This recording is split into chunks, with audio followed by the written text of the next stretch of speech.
제가 발표할 거는 호스피스 병원과 봉사는 어디로 가야 할까요에 대한 겁니다. 이제 우리가 그 호스피스 환자가 우리 스스로가 되거나 아니면은 이제 저희 친척 가족이 됐을 때 이거를 어떻게 할까? 아니면은 내가 호스피스에 대해서 관심이 많았을 때 내가 어디에 가서 공부를 하기 전에 그 전반적으로 찾아볼 때 인터넷에서 어디로 가서 보면은 될까? 이런 거에 제가 이제 초점을 맞췄습니다. 그리고 또 한 부분 가장 크게 중요한 호스피스 아까 팀 접근, 팀 어프로치라는 거 이미 배우셨잖아요. 그 중에서 이 봉사자들이 굉장히 중요한 역할을 해요. 그래서 그 봉사자들에 대해서 한번 말씀을 드리도록 하겠습니다. 오늘의 소 주제를 말씀을 드리면은요, 호스피스를 알고 싶을 때 도움을 주는 메일 주소와 내용, 호스피스 병원으로의 연계, 간병의 중요성, 부처님 말씀하신 말씀입니다. 오늘 제가 마지막 강의이기 때문에 이 생명존중 강의를 통해서 여러분께 꼭 말씀드리고자 하는 것을 정리를 하도록 하겠습니다. 이게 굉장히 중요하거든요. 그 방송을 보신 여러분들께서 꼭 요거는 저 한번 그 핸드폰으로 찍어두시기 바랍니다.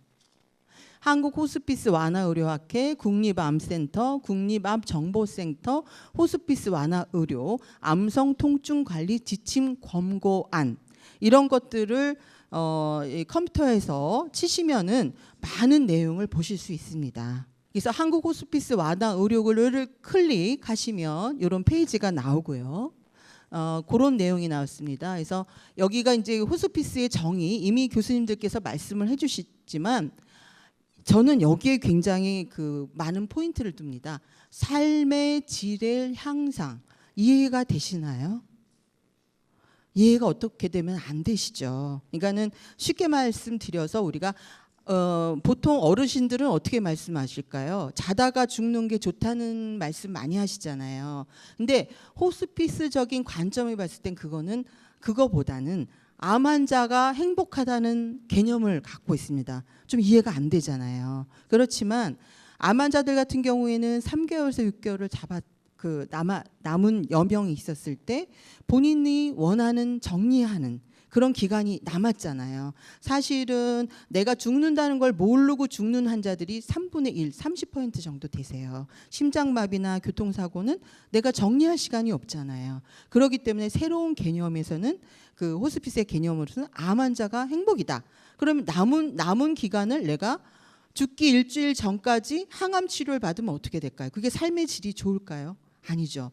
집착을 못 버리잖아요. 계속 살겠다는 그런 의욕이지만 이런 호스피스 병원에 가서 내 사랑하는 가족과 또 우리를 도와주려는 봉사자와 이런 분들, 의료진과 그런 분들과 같이 사회복지사 이런 분들과 같이 내 인생을 정리하고 용서를 받아야 될 사람 용서를 해달라고 그러고 용서를 해줄 사람은 용서를 해주고 이런 어떤 정리 또 내가 꼭 뭐 결혼식을 안 하고 살았다 그럼 결혼을 해야 되잖아요. 그리고 청소년이 정말 제주도 한번 가보고 싶다.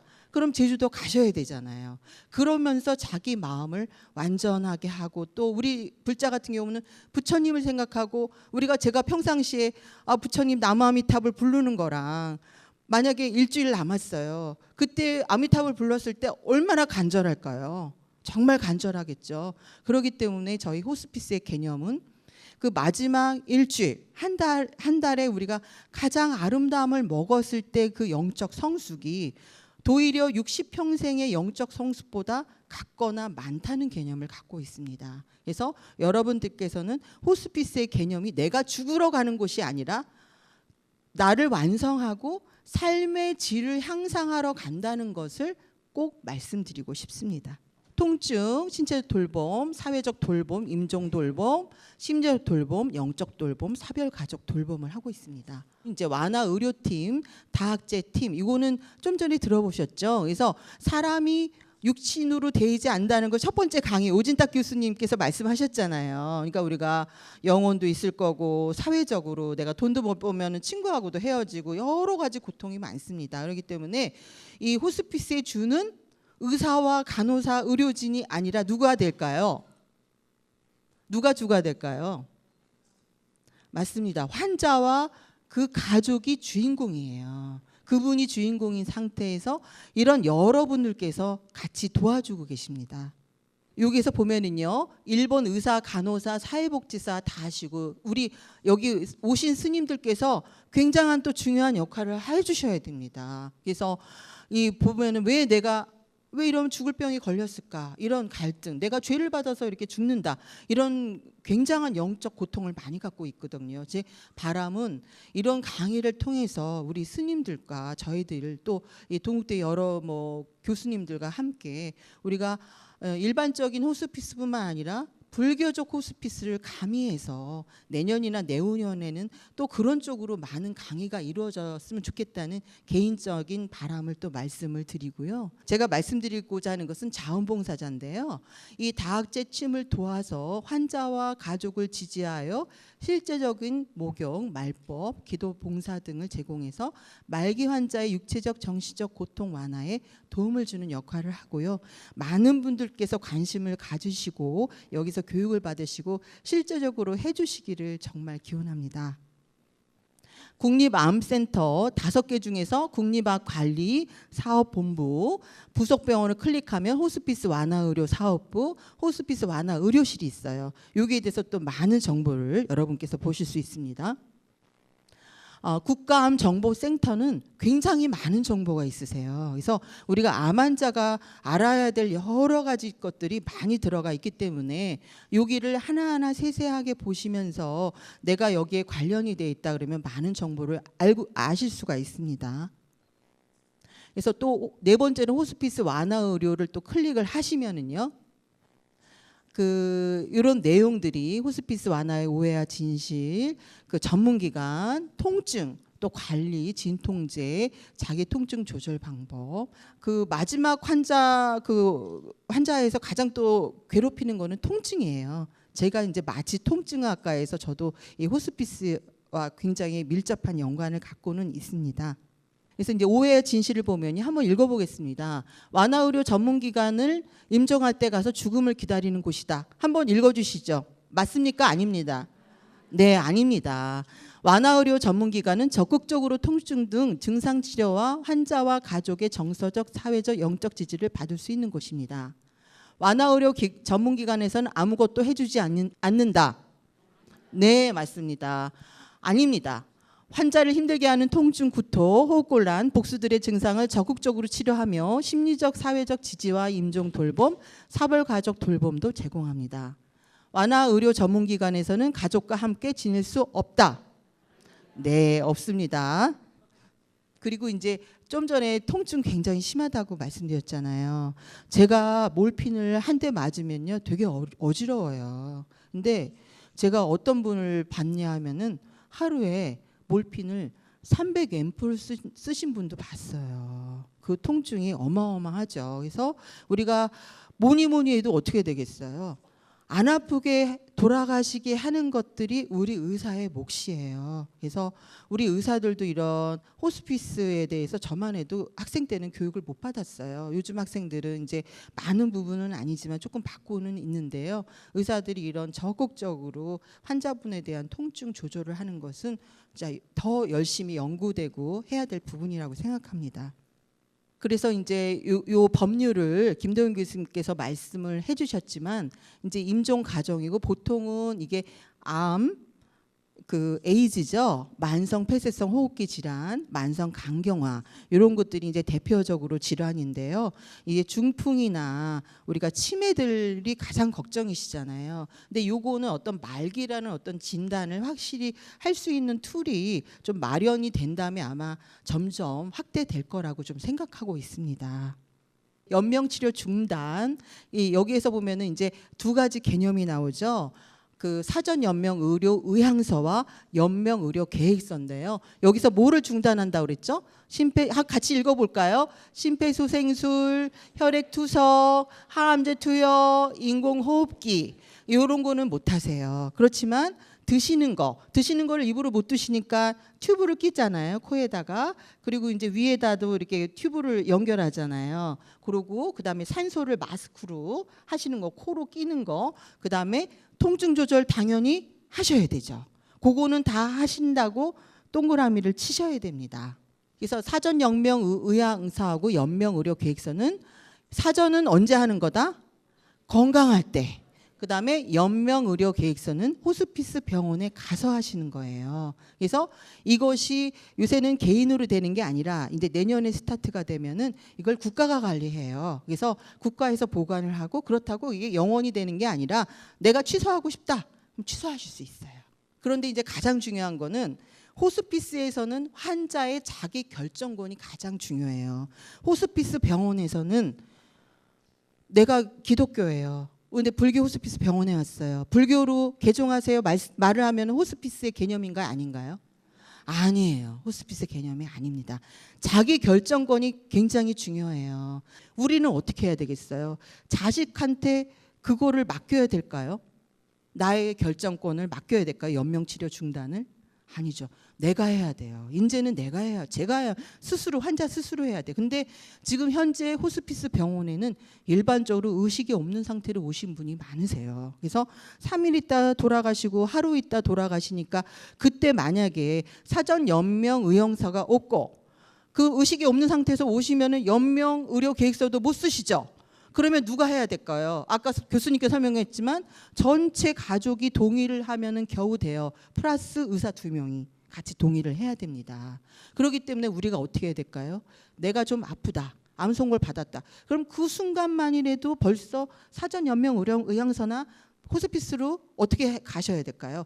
의식이 있는 상태로. 아까 질의 향상을 하려면 내가 의식이 없으면 호스피스의 질의 향상을 받을 수 있을까요? 호스피스 병원에 가서 못 받잖아요. 제가 아는 거는 보통은 한 달 정도 이상 남아야지 버킷리스트라도 쓰실 수가 있어요. 한 달부터는 컨디션이 많이 나빠지시거든요. 그래서 우리가 그런 기간을, 내가 그랬을 때 어떻게 해야 될까? 내 결정이 중요하다. 그러려면 사전 연명 의료 의향서와 의식이 있는 상태로 가서 연명 의료 계획서를 내 스스로가 써야지 가족한테 그 결정을 맡기지 않는다. 그런 거를 꼭 말씀드리고 싶습니다. 예, 말기 환자와 가족을 위한 호스피스 완화 의료 안내 클릭, 요거를 하시면은 이런 게 이제 나와요. 그래서 요거를 한번 보시면 될 거고요. 그 호스피스 이제 서비스를 어떻게 이용하는 거가 되는데요. 의료 협력 센터가 이제 의사나 병원에서 굉장히 많이 이루어져야 돼요. 저는 이제 개인적으로 우리 이제 그 종립병원이잖아요. 동국대에서 이런 그 호스피스 센터가 굉장히 활발하게 이루어져서, 이제 같은 병원일 때, 내가 만약에 건대에 있을 때 건대 호스피스 호스피스 병실로 간다. 그럴 때는 이제 그 협진실 만약에 내가 뭐 내과에 있었다. 그럼 내과 의사 선생님이 협진을 신청을 해서 환자 가족과 진료 상담을 해서 가시게 되고요. 내가 만약에 건대에서 동국대로 가고 싶다. 그랬을 때는 원하는 병원의 완화의료 클리닉을 진료를 예약을 해야 돼요. 그래서 의사 소견서, 검사 결과, 약 처방, CT, MRI 등 영상을 지참을 해서 외래 진료를 보시고 환자와 가족 모두 호스피스를 동의를 하신 다음에 외래 통원을 하실지, 병원 입원을 하실지, 가정 호스피스를 받으실지, 아니면 다른 타 지역으로 가실지 결정하게 됩니다. 근데 이뿐만 아니라 우리가 꼭 이루어져야 할 게 뭐냐면은, 내가 호스피스 병원에 왔어요. 그러면은 굉장히 전신적으로 나쁘시잖아요. 근데 만약에 이 욕창이 생기셨어요. 그러면 어떻게 될까요? 다시 3차 병원으로 가셔야 되고, 만약에 폐렴이 걸리셨어요. 그러면 그거는 또 나야 되잖아요. 그런 거에 대한 어떤 내가 호스피스 병원과 3차나 2차 병원의 연계 관계들이 굉장히 잘 이루어져야 된다고 생각됩니다. 이 가정 방문은 벌써 시범 사업을 작년부터 하고 있어요. 그래서 가정 호스피스는 통증 관리도 해주고요. 여러 가지 뭐 인공 항문, 또 위로도 이제 그 식사를 하시게 되잖아요. 그런 거 이제 소독, 기관 절개, 뭐 욕창 이런 거를 다 해주고 계시죠. 그래서 이제 부처님께서 말씀하신 간병의 중요성을 말씀을 하시는데, 부처님께서 직접 종기로 고생하는 장로를 목욕시키시고 그런 거는 한 번쯤은 읽어보셨지요. 그래서 저 비구 그 장로께서 어떻게 되세요? 아라한이 되셨어요. 이 개송을 듣고서 머지않아 마음이 떠나고 나면 이 몸은 땅바닥에 버려지리라. 마치 썩은 통나무처럼. 이렇게 하시고요. 능엄경에서는 8가지 복종 가운데 병을 간호하는 것이 첫째고, 법망경 보살계에서는 불자가 지켜야 할 덕목 가운데 하나고 병든 이를 간호하라 이렇게 써 있고요. 결국은 간병은 우리가 불자로서 꼭 해야 되는 자비희사의 수행이라고 생각합니다. 그래서 이제 우리 병원 전법단도 다 알고 계시죠? 그래서 한 40여 개가 있어요. 병원 전법단은 전국에. 그래서 이제 다음을 클릭을 하시고요.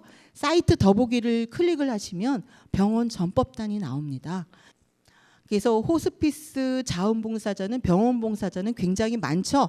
뭐 안내도 해주시고 수납기에서도 뽑아도 주시고, 도서봉사, 통역, 중앙공식실에서 막 소독 그 솜도 만드시고, 그다음에 이제 꽃꽂이 뭐 이런 것도 하시고, 소아 청소년 암 환자한테 개인 학습 지도도 하시고, 인형극 공연도 하고, 또 이 내가 마지막 환자들이 꼭 하고 싶은 그 위셔 재단이 있어요. 원하는 내가 원하는 마지막까지 그거를 굉장히 많은 분들이 후원을 하고 계세요. 우리 불자들도 이런 이제 후원에도 또 만들어야 될 것 같고요. 이런 것들이 이제 많이 활발하게 이루어져야 된다고 생각하고요.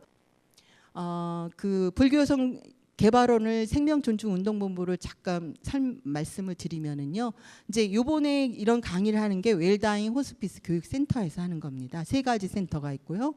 불교 임상교육센터, 이 봉사자를 양성하는 그 센터고요. 자살 예방 센터입니다. 처음에 강의해 주신 그 오진탁 교수님께서 이걸 굉장히 자살 예방에서 많은 연구를 하셨기 때문에 저희와 연계해서 아마 그 특강을 그 연말에 많이 이루어지리라고 생각합니다. VBS 불교방송과 함께있는 부처님께서 말씀하시는 생명존중 사상과 호스피스, 요거는 이제 제가 이번 강의를 통해서 여러분께 꼭 전달하고 싶은 것을 다시 정리해서 말씀을 드리도록 하겠습니다. 호스피스가 중요하고 필요한 이유 아셨죠? 왜일까요? 질의 향상, 삶의 질의 향상.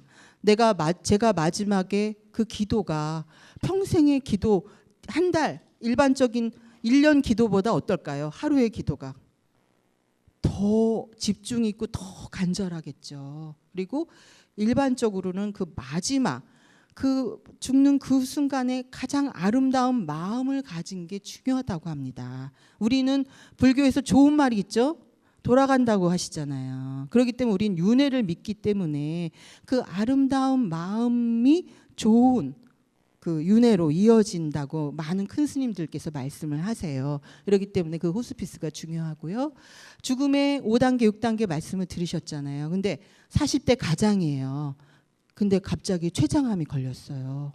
그럼 그분은 죽음의 5단계 중에서 어디에 머물까요? 아마도 2단계 분노 단계에 머무실 거예요. 내 자식은 어떻게 될까? 그렇죠? 내가 이게 젊었을 때 죽어가는 그 분노가 이루 말할 수 없을 거예요. 그럼 우리 호스피스에서 오면은 그분을 어떻게 해야 할까요? 분노 단계, 그 마지막에 분노 단계로 그분을 돌아가시게 할 수는 없잖아요. 그랬을 때 우리는 최소한 5단계, 수용의 단계, 6단계, 우리는 윤회를 믿기 때문에 윤회를 해서 돌아가신 부모도 만날 수도 있고, 우리가 사랑하는 부처님, 존경하는 부처님, 보살님도 만나볼 수 있지 않습니까? 그러면 희망의 단계죠. 그 단계로 그분들을 해야 되는 그거가 있고요. 그다음에 이 죽음 과정의 소중함, 좀 다음에 말씀드리고요. 자기 결정권 중요하다고 말씀드렸고, 의식이 있는 상태에서 호스피스로 꼭 오셔야 된다는 거 말씀드렸습니다. 임종 환자는 교제를 원한다. 가만히 옆에 앉아서 그분의 다리에다, 그분의 발에다 손을 얹히고 그분의 말씀을 듣는 것조차도 굉장히 큰 힘이 됩니다. 그리고 또 하나의 자세는 뭐다? 당신만 죽는 거 아니에요.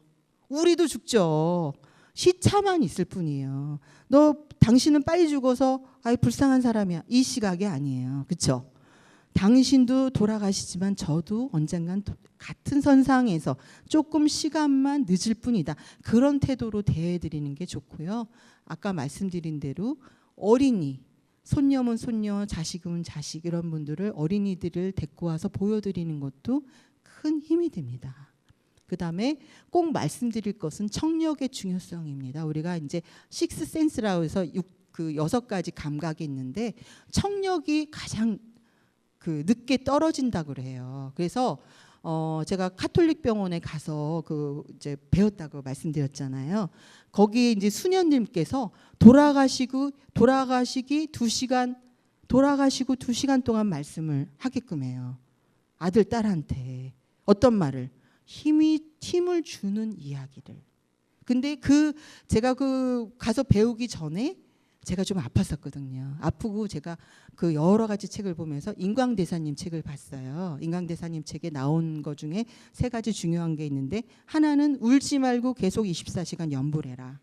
2번째는 뭐냐면 그분들한테 힘이 되는 그런 말씀을 해라. 울고불고가 아니라 그 아버지 때문에 저 정말 잘 살았고 아버지 가신 다음에 아버지 뜻으로 정말 열심히 살다가 제가 가겠습니다. 이런 아버님과 어머님의 고마운 점, 그분들의 업적을 얘기를 해드리는 거. 그다음에 이제 3번째로는 뭐냐면은 그 8시간 동안 아레아식과 말라야식이 떠날 때까지 최소한 가만 놔두기예요. 그러니까 어떻게 보면은 우리는 최소 8시간이지만 카톨릭에서는 그 수녀님은 2시간을 말씀하셨거든요. 그래서 여기에 멈추지 않고 우리는 어떻게 할까요?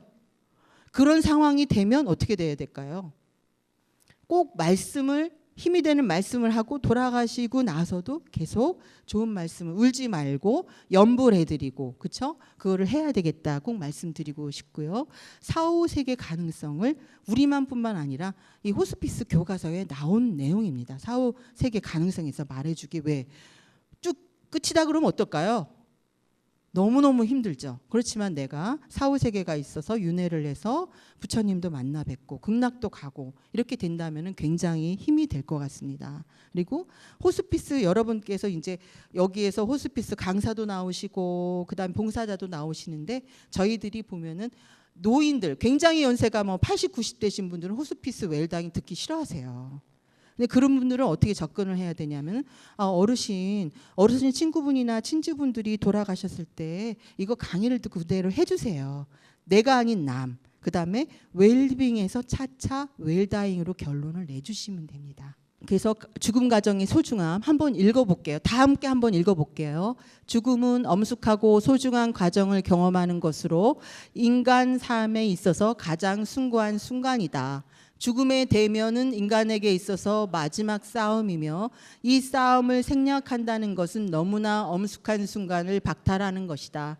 호스피스 돌봄은 서로의 안녕을 빌 수 있는 시간이며 분리된 관계를 치유할 수 있는 때이며 서로 용서를 주고받으며 풀어진 삶을 단정히 모을 때이므로 인간의 삶에서 가장 의미 있는 몇 달, 몇 주 혹은 마지막 날이 될 수 있다. 공감하세요? 네. 그 교수님들을 모시고 저희가 강의를 들었는데 그걸로 끝나서는 저는 안 된다고 봅니다.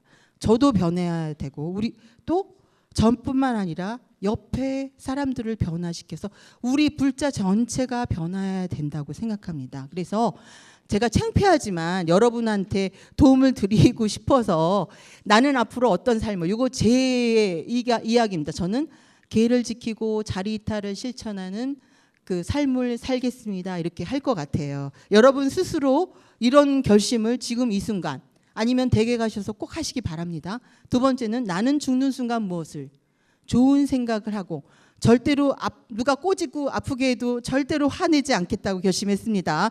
여러분 화내면 안 되세요. 마지막에 절대로 화를 내지 않으며 한 마음으로 부처님께서 자비강명으로 인도해 주실 거를 간절히 기도와 연부를 하겠습니다. 이렇게 하고요.